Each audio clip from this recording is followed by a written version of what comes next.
Bonjour à tous et bienvenue sur le blog Quelle recette. Alors aujourd'hui je vais vous présenter une recette de pâte à pizza qui est très facile à faire. Alors bien sûr il y a de nombreuses recettes de pâte à pizza.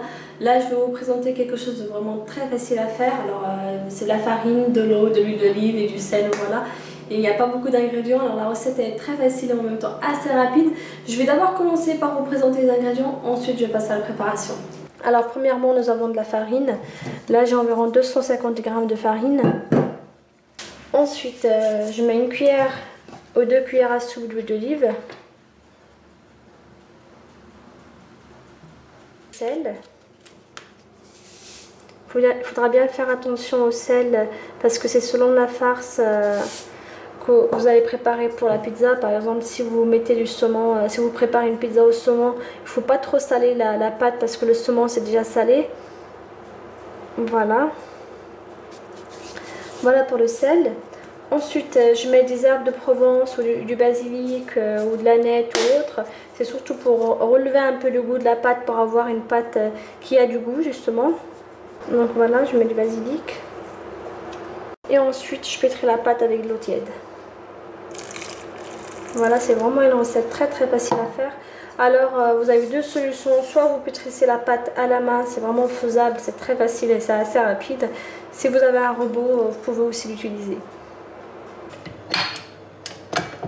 Alors ensuite, il faut pétrir la pâte tout en rajoutant de l'eau tiède de temps en temps.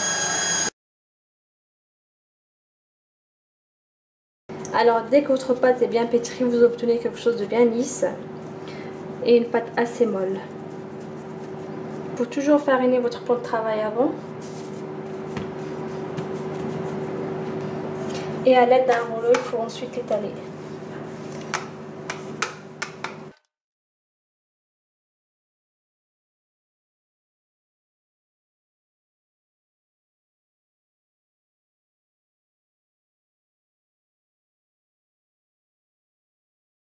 Il faut bien l'étaler bien sûr jusqu'à ce que la pâte soit bien fine. Il faut compter environ 0,4 mm. Bien sûr, il ne faut pas non plus trop l'étaler, il ne faut pas qu'elle soit trop fine parce que vous allez rencontrer le problème suivant. Lorsque vous allez mettre la pâte au four à 250 degrés ou à une température supérieure, la pâte elle va être cuite mais elle sera très dure. Du coup vous allez avoir une pâte vachement dure et non pas une pâte un peu molle.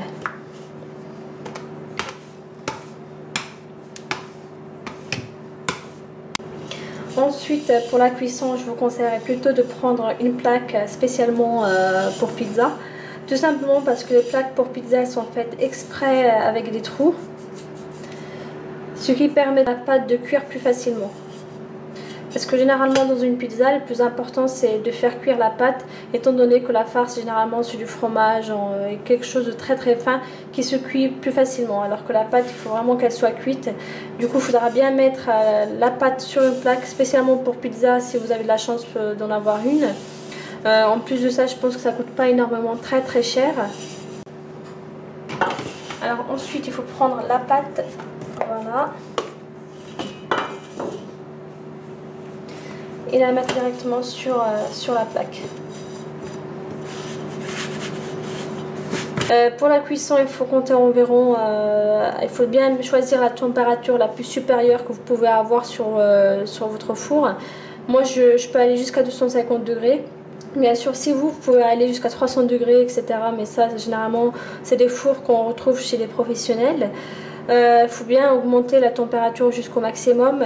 Ensuite, il faut bien mettre la plaque plutôt en bas du four et non pas en haut. Parce que comme je disais, le plus important, c'est la cuisson de la pâte. Et ensuite, il faut la mettre pour environ 10 minutes, un quart d'heure maximum. Bien sûr, il faudra bien faire attention à la cuisson, c'est selon votre four. De temps en temps, vous pouvez très bien vérifier la cuisson de la pâte en bas. Il faut qu'elle soit légèrement dorée et non pas trop cuite. Voilà, vous pouvez retrouver tous les ingrédients sur mon blog quellerecette.com. N'hésitez pas à vous abonner, c'est gratuit. À très bientôt, ciao!